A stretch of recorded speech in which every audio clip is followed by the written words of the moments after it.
E.I.T.H.R, and this is the E.I.T.H.R podcast. You're listening to the E.I.T.H.R podcast with your host, D.Cal.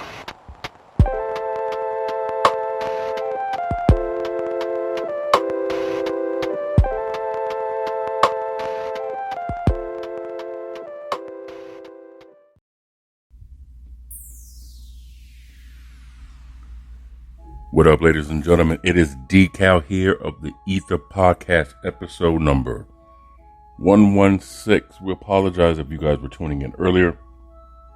For whatever reason, was having some technical difficulties, but it seems as if we got everything squared away. So I just want to say welcome to those who are new, tuning into the podcast. And for those of you returning, welcome back. Episode number 116 here from Northern California for the GNS HQ. Listen, you can follow us on social media. Twitter and Instagram is the same handle. It's the E.I.T.H.R, T-H-E-E-I-T-H-R. You can also subscribe to our which is our TV station. GNSETV.com is a free subscription. Go ahead, subscribe to that. GNSETV is also working on a animated series based off of a movie script that I wrote a few years ago. So we're in the process of knocking that out. So greatly appreciate the support. If you have YouTube, as most of you do, you can also go ahead and subscribe to our YouTube channel, which is under the parent company, the GNS Inc. THEGNSINC. 916-282-9372. That is the phone number to the podcast. So you can call. You can also text anything you would like for me to describe, to discuss, to put out into the universe, and I can either give you credit or I can go ahead and keep it anonymous. No big deal.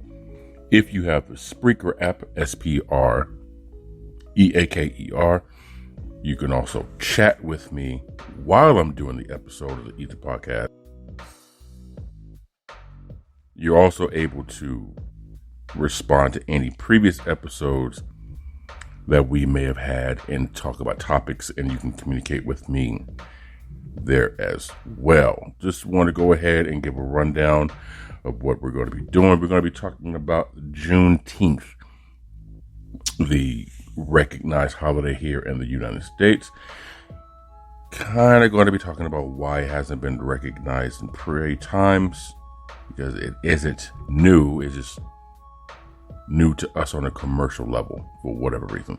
Certain places in the United States of America have been celebrating, and there's other places in the United States who in the recent 5 years have heard about the holiday.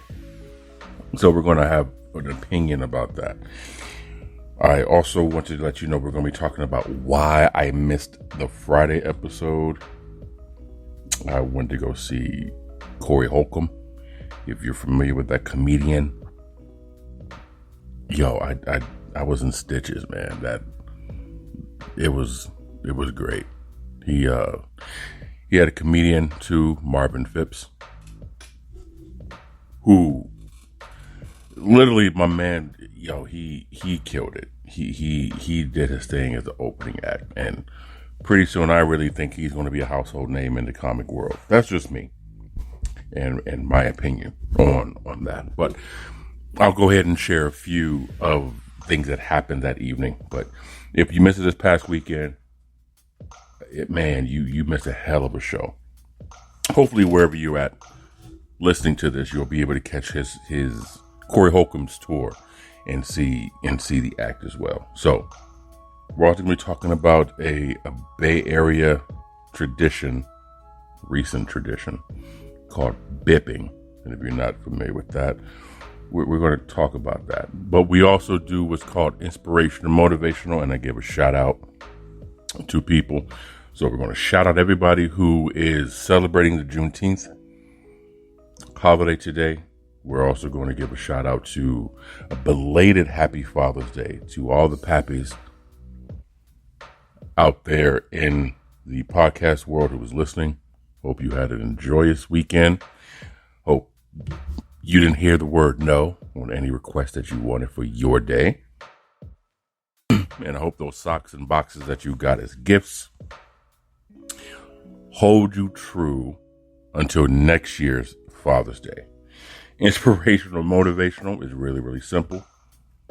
116 episodes and been trying to drop some jewels for people to stay encouraged and motivated. So here we go with another one. This is going to touch a few people. And I hope that these motivational, inspirational things actually hold some type of, they resonate with you guys. Because Lord knows I know it does with me. When I find them, when I see them, when I post them, when I share them. So when you hear them, I hope you feel them. So this one goes, no matter what you got going on, your goals, or whatever you're achieving, or whatever your plan you're trying to stick to. Whenever you get distracted, you need to remember, you got dreams to chase, not people to impress. Right? So remember, you got a dream you're chasing, not people you're impressing. People are fickle. If you don't impress them at that moment in time, they'll turn their back and they'll walk away.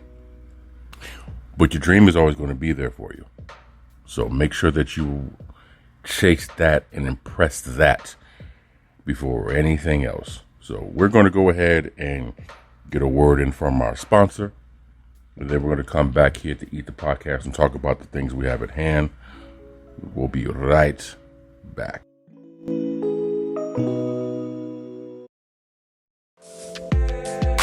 Most t-shirts are simply cool to look at and or look in. Well, so are ours. But ours also aim to send a message.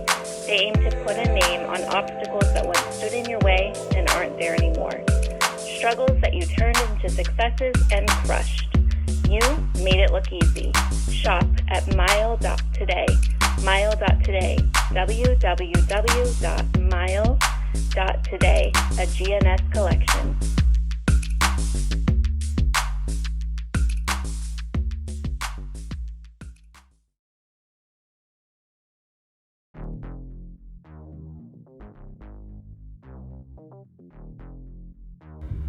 All right, so what we're going to do is get right into this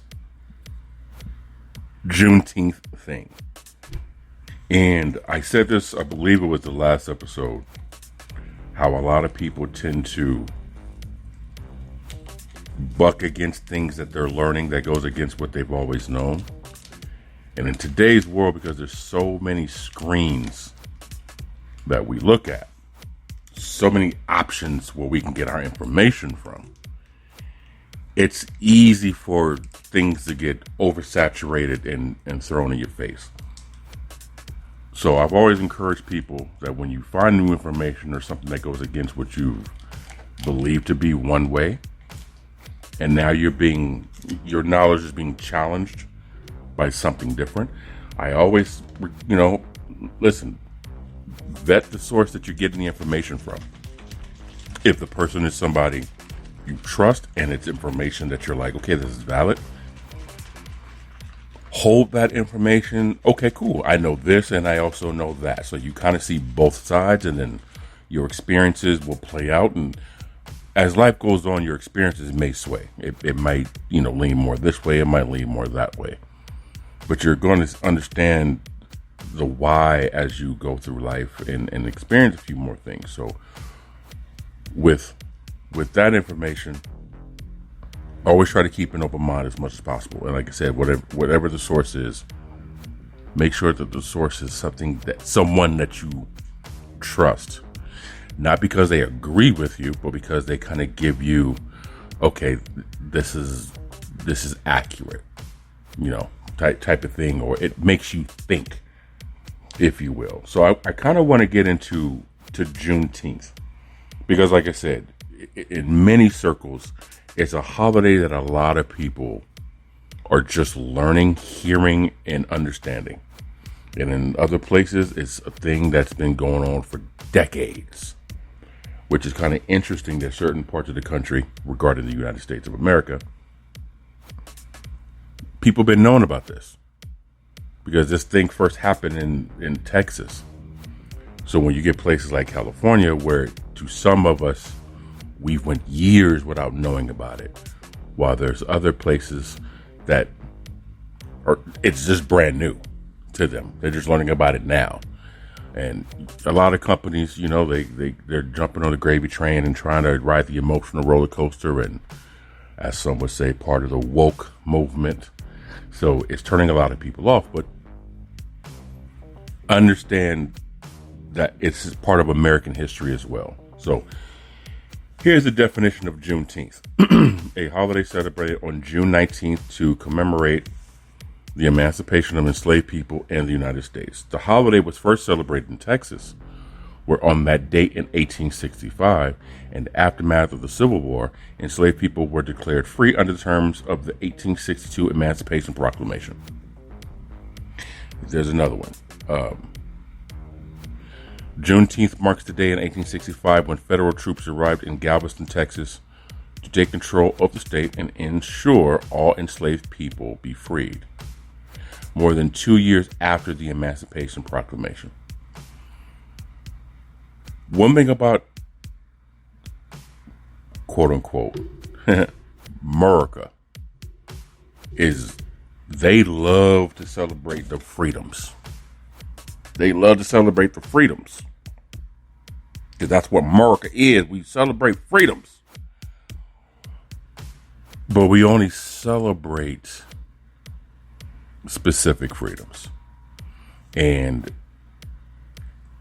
I get that a lot of people have their opinion, and I understand that everyone lives in different elements of the town, the city, the county, the state, the country.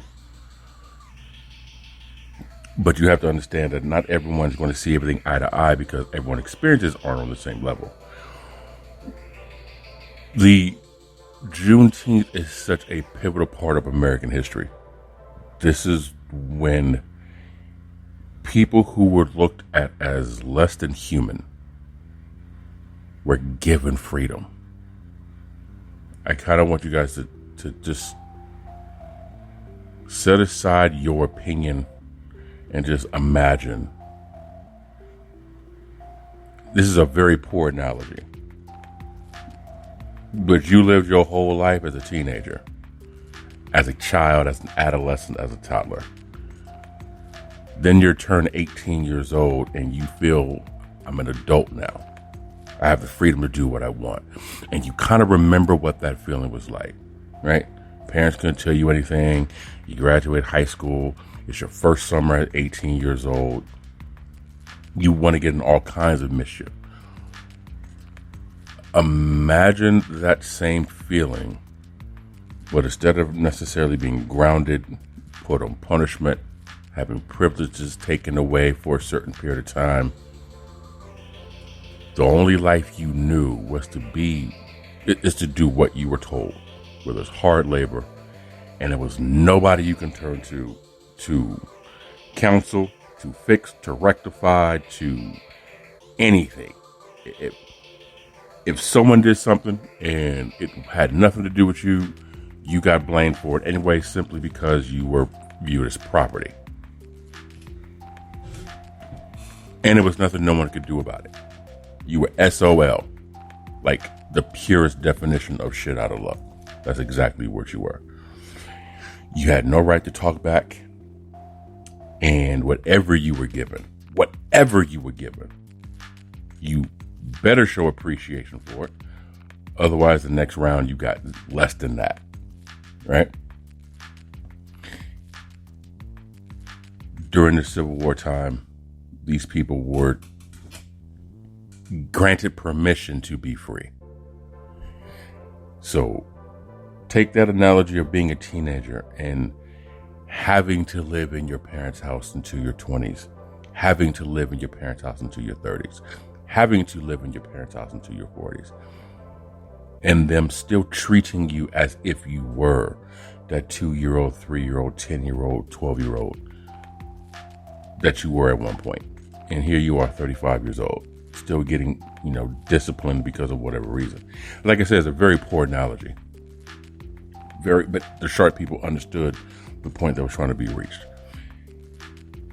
This was removed from people, and people were on paper expressed and promoted to be a human being. Yet there was a region of this country that wanted to fight that theory. And so we celebrate that because that's part of American history too. And I commend and applaud the government for making that a federal holiday. I have to ask the question, and it's kind of a rhetorical question, and I think you should be asking it too. Why did it take so long for this to get recognized nationally from people? In my opinion, it's really low on the totem pole. So we're in a world right now where so much information is easily accessible for people that I think it just became one of these, let's make this a holiday so people will shut up. I like to believe they made it a federal holiday because it was the right thing to do. But we'll never know because none of us were in that room. But it's a good thing. And it's something that I think people should celebrate to understand and appreciate, right? And it kind of makes me think about Mexican Independence Day, right? We all know Cinco de Mayo. No, it's not. Right? Somebody probably listening say, yeah, Cinco de Mayo is not Mexican Independence Day. That was September 16th. Was the independent when the Mexican army defeated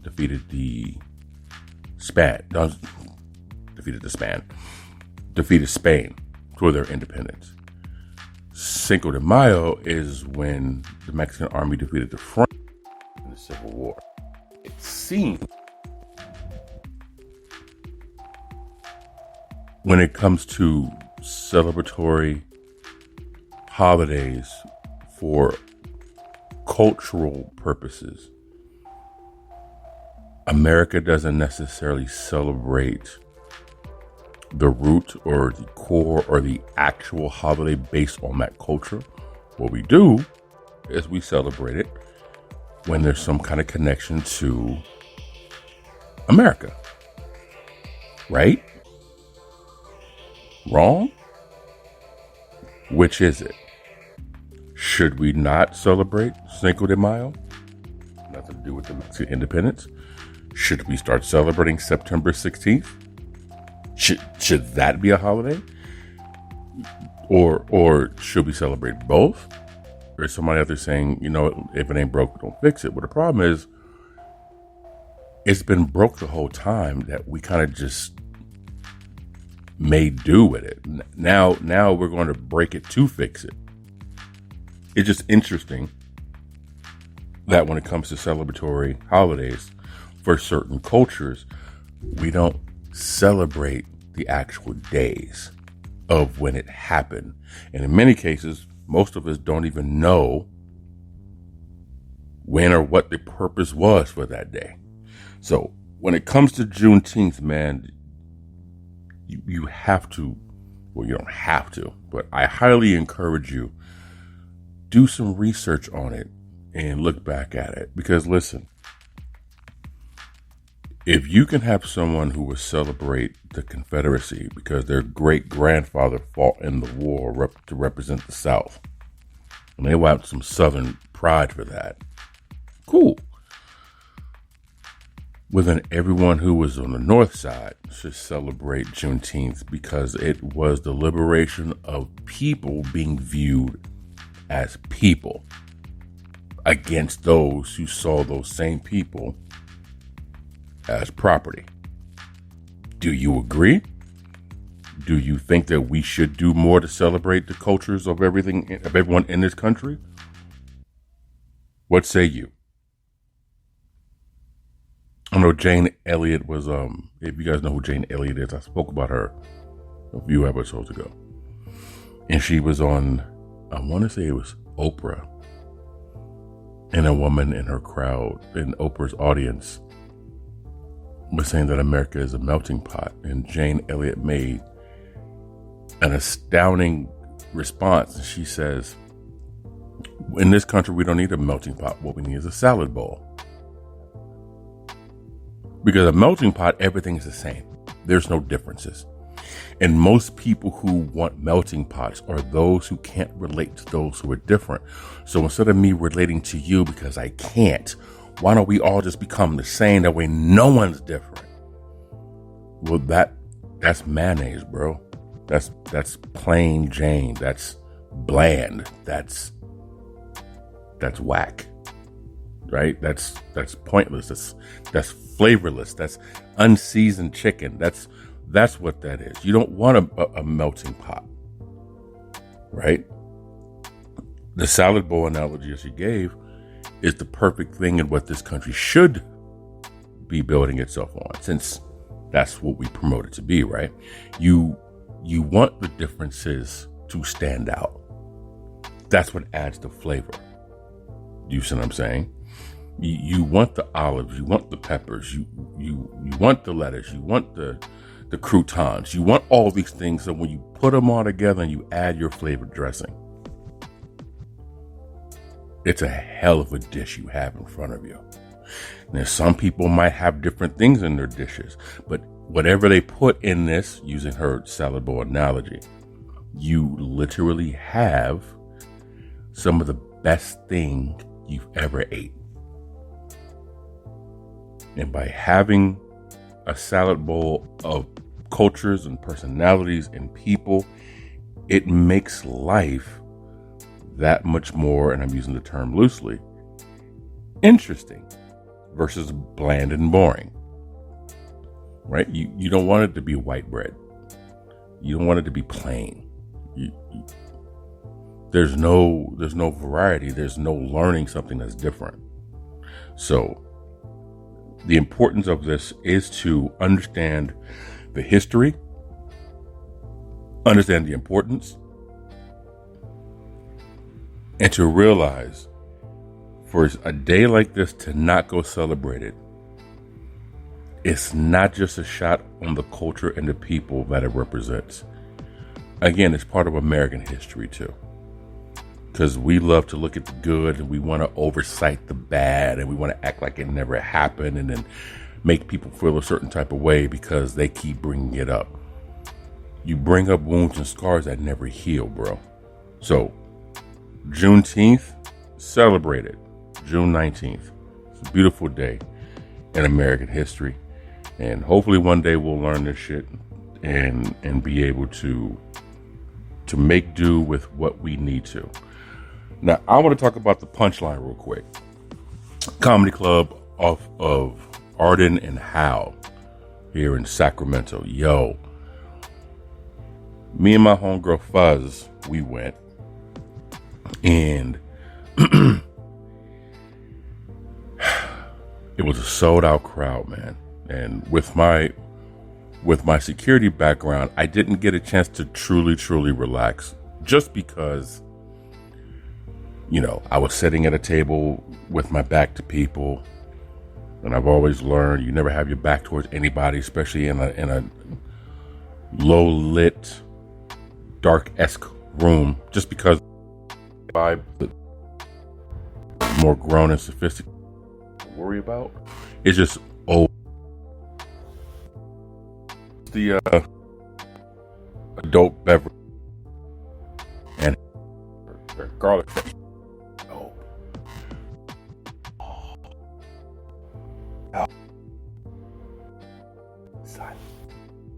They were on point. So Marvin Phillips came up, man, out of Chicago, and it was funny. It was good, man. I'm not going to recite some of the jokes just because I don't know who has not heard of him or Corey Holcomb. I don't want to say a joke that we thought was funny and you find it, air quotes, offensive. Because, you know, in today's world, people get offended by weather. But if it ever goes on his page, the Punchline, it was a good time, man. We saw the 7:30 show, and we both agreed that the 7:30 show will probably be better because it's the first one. No one knows what to expect. The crowd's a little bit light, and the jokes usually get tested out to see what works, what doesn't work, so on and so forth, right? It was cool. It was definitely something that if you ever get a chance to go to a comedy club, go. Because some people think that when you hear jokes on TV or you watch them on your phone, it's funny. The vibe is different when you're there in person. The vibe is different when you're actually in the room with the comedian on the stage, and you get like just the whole vibe of the crowd and everyone around you. It's a different feel, man. So that was I really had a good time. We had a good time. So you guys can also check that out. There's some tags on the Mile Instagram. And it's M.I.L.E.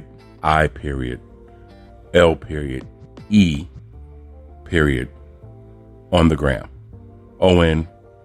ONTHEGRAM. Mile on the gram. You can go ahead and give them a follow and you get to see it. It's the last photo that was posted on the IG account, and tagged everybody who was involved with it. Give everyone there a follow. And like I said, if the 5150 show comes to your area, I definitely give them an endorsement to check that out, because it's jokes, it's funny jokes, but his humor is very extreme, crass, very straightforward, and crude, probably the best way to put it. So if that's not your cup of tea, don't get yourself a cup. But if you like that aggressive, oh my, pearl clutching type of comedy, if you're very sensitive, do not go. If you're a very sensitive audience member when it comes to comedy, do not go. If your sense of humor is not something that you are going to give any type of leniency on, do not go. I'm just trying to give you fair warning, man, because he talks about some things that can and will make you extremely uncomfortable.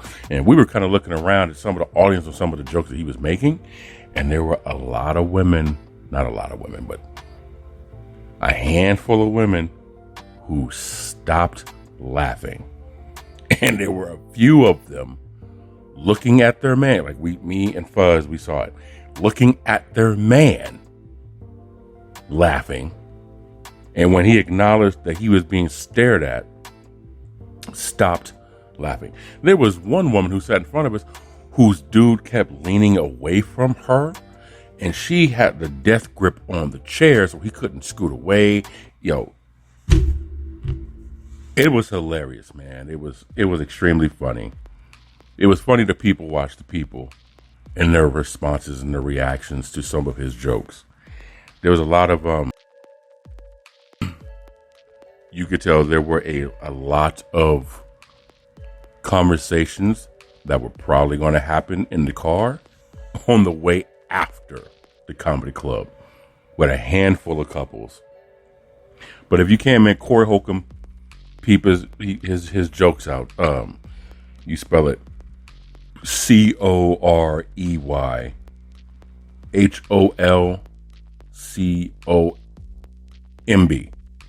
I believe that's how you spell the last name. Let me just check this real quick. Make sure I give you all the right information. For Corey Holcomb, C-O-R.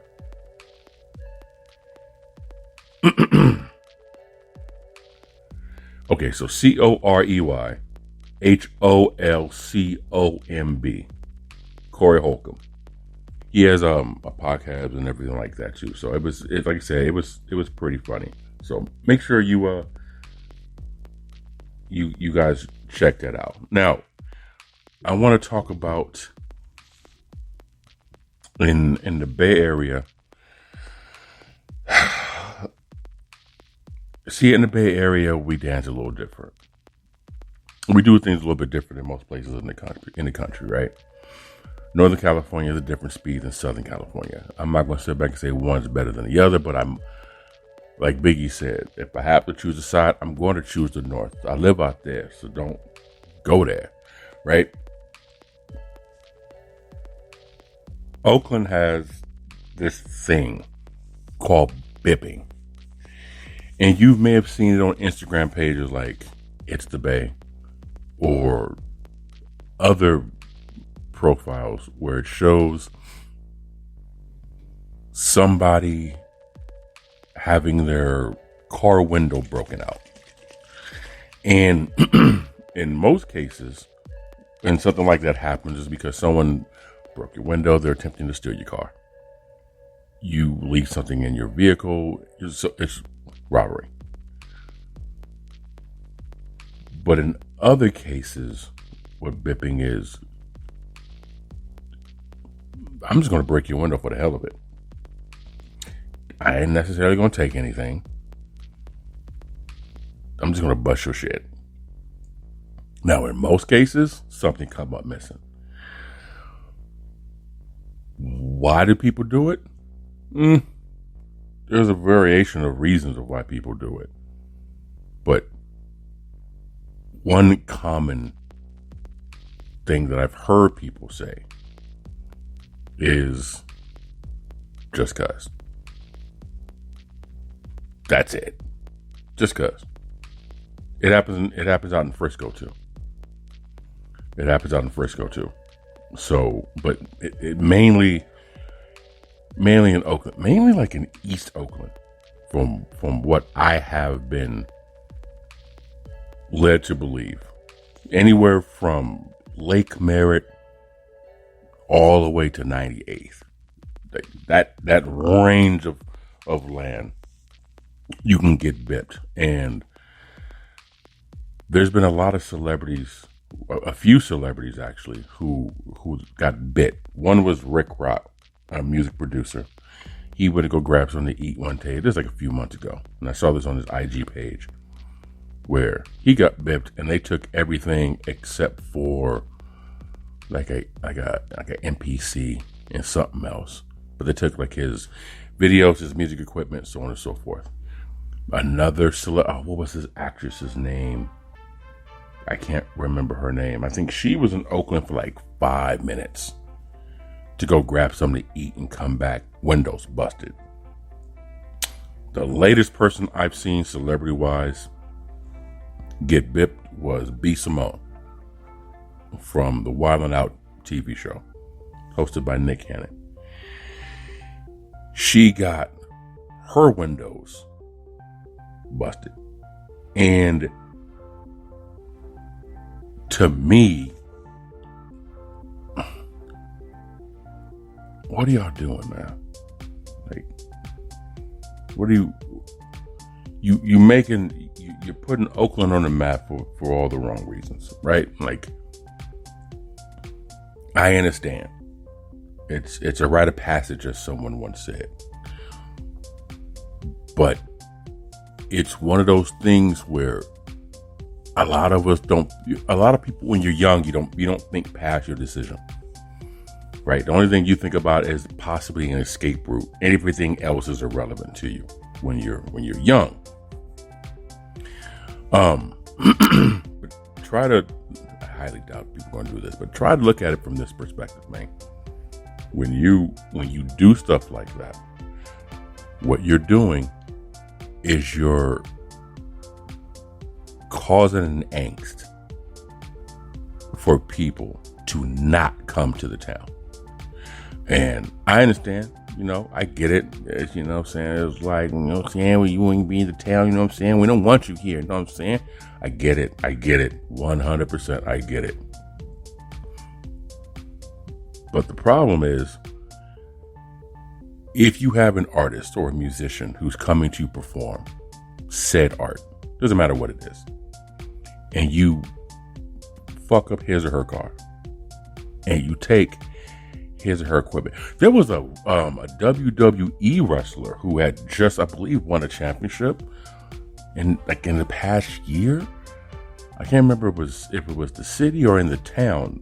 They got bipped and they took the belt. Listen, all that's cute, but what you're doing is you're causing people to sit back and say, I don't want to show up here. Now, businesses have to overpay to compensate anything that might happen to their property.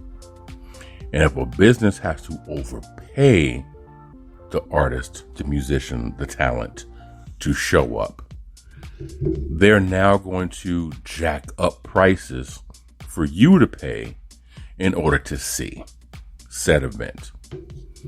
Once they jack up the prices for you to have to pay, because they had to overpay the talent,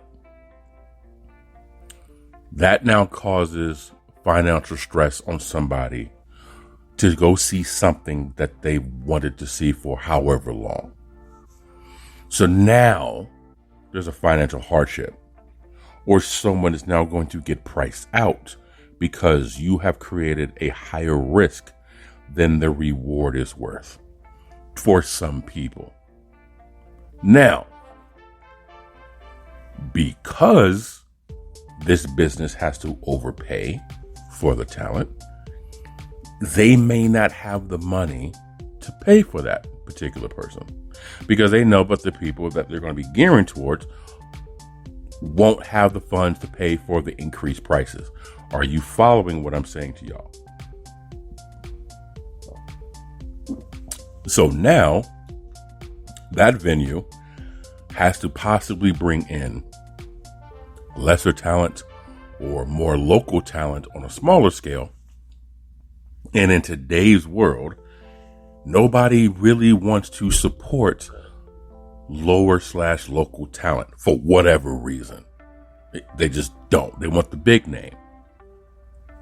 So there's a cause and effect. There's a constant circle that's happening, because no one's going to want to get their shit messed up, and no one's going to want to have to overpay to have them show up, and no one's going to want to have to pay for overly priced tickets to get this talent here.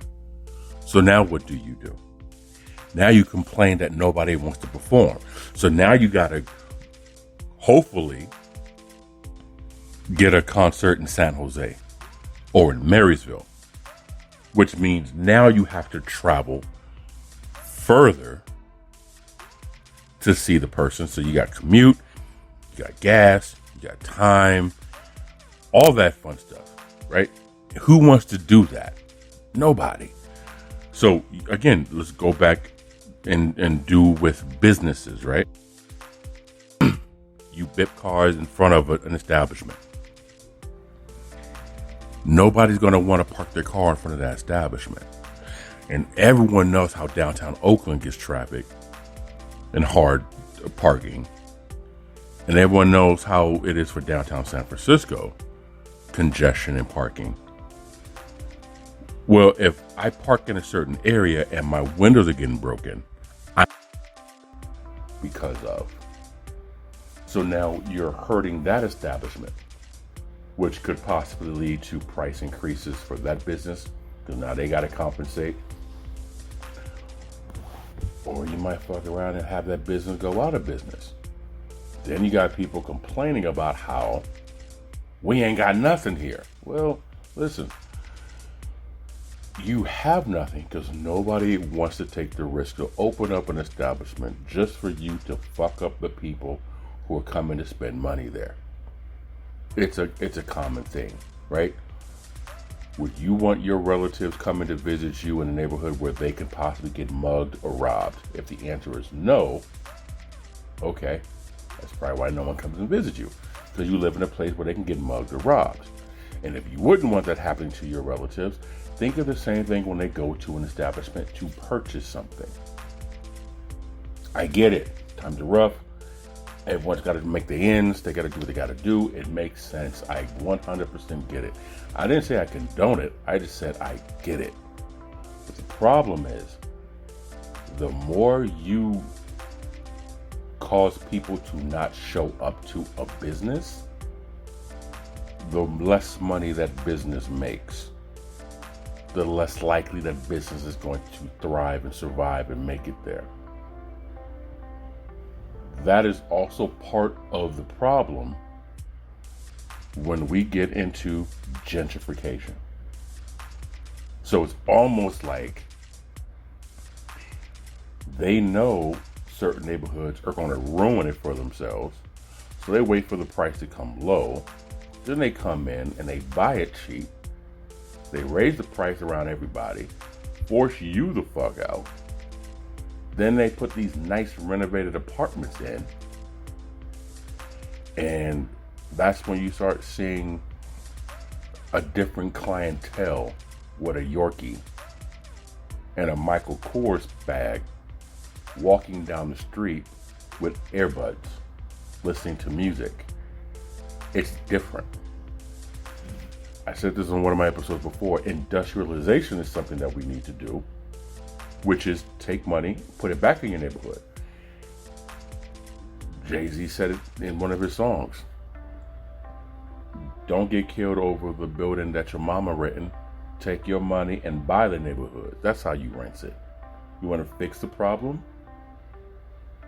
Become the solution. So now when you do bipping, you kind of understand we're going to make it hard for our neighborhood to actually get put back on the map. You're kind of keeping your neighborhood in the condition that you say you hate that it's in. So you got to learn how to be the solution to the problem that you have. Once you're able to do that, okay, then you're going to start seeing a difference. But yeah, I get it, and it's very similar to people doing sideshows, right? Because what they're trying to do, this is just me. I think prison system is hurting. I think because of the way the laws and the way the temperature of the world is, incarcerations and arrests and law is changing. I feel that they're trying to find new ways to arrest people so they can fill these private prisons up. So they're trying to do it to where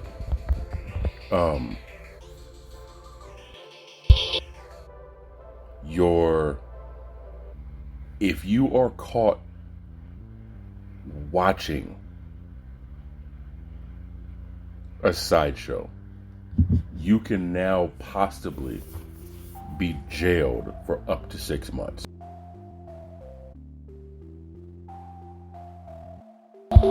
I think that shit's hilarious. So you a bystander watching a sideshow, you can go to jail. That's the world that we're currently maneuvering in right now. In addition, I saw this not too long ago, where here in the state of California, at least,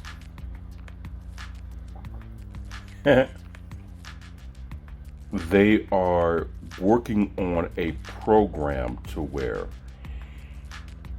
California is one of, if not the most expensive place to live in the country.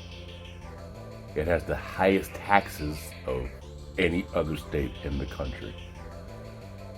And there's been a huge migrant of Californians leaving to go to other states, which is cheaper than here, which it drives up the prices wherever they move to, which pisses the people off who live there, a la Montana, Oregon, Iowa.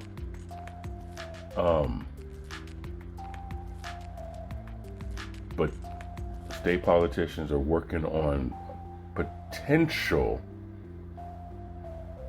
what do they call it? It's called a, like a moving tax. I think that's what it's called. Let me see if I can find it real quick.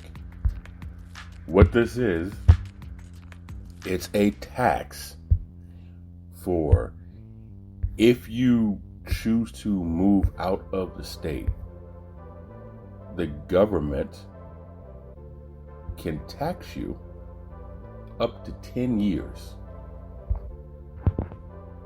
for moving away if it's paid. Let me see if I can find it. There are so many people leaving the state of California that now California politicians want to charge an exit tax for people moving out of the state. And it would actually, under this proposal, allow state politicians to tax someone who's moved out of the state for up to 10 years after they leave. It's Assembly Bill 259, proposed by Progressive Democrats. Assembly Bill 259, an exit tax. Can you imagine if Assembly Bill 259 is passed? You leave the state of California, they can tax you up to 10 years. I don't think that's going to pass. I truly, truly believe it will not pass. But the fact that it's even in discussion should tell everybody what a financial mess California is in. Now, for anybody listening, damn Dems, damn libs, I get it. California is actually a red state, but it's ran by blue rules. Figure that out. It's actually a Republican state, but it votes democratically. Figure that out. Right. My homegirl Jay, I was telling her, and she's the one who sent me that video. I feel ever since the .coms migrated here in the early 2000s, it's created this mess that we're in. This inflation and pricing. This valuation increase. That's my opinion. It seems, because the Bay was always a pricey place to live, just because of being in the Bay Area. But then you get these companies that create these blow-ups in value, right? And then it became a competition in purchasing properties, the real estate game, if you will, a bubble, if you will. Well, a couple of bubbles bursted, and they're still trying to float it and figure everything out. And just like our financial situation, in my opinion, the problem is so damn bad that the only way you can fix it is by making it worse. Otherwise, you have to shut this whole ass thing down and start all over from scratch. And since no one's going to do that, the only thing we can possibly do is try to rip a band-aid off of one scar to cover another wound and stop that from bleeding, just so that way the previous scar can reopen up and start leaking. And now we got to rip the bandage off of here to bandage over here, which creates another wound someplace else. It's just what people have done in power, both sides of the aisle, is you've created all these wounds and sores that once pressure happens, it reopens, it busts those stitches. And you're trying to come up with new ways to fix old wounds. And it isn't working. And we're too deep in to stop anything. So I don't think this California thing this exit tax is going to pass. I really don't. But that does not mean that they're not going to come up with another method of how to tax people. Because they got to get their money. And please believe, even though California is the first to mention it, California is not going to be the last to do it. So you guys can go ahead and give us your feedback on the E.I.T.H.R podcast, Instagram, on Twitter, E.I.TH.R, 916-282-9372 is the phone number for the podcast. Call or text. We're going to get up out of here, but the next episode, we're going to talk about New York City and how they are putting out, apparently, allegedly, vending machines with condoms and crack pipes. The E.I.T.H.R podcast.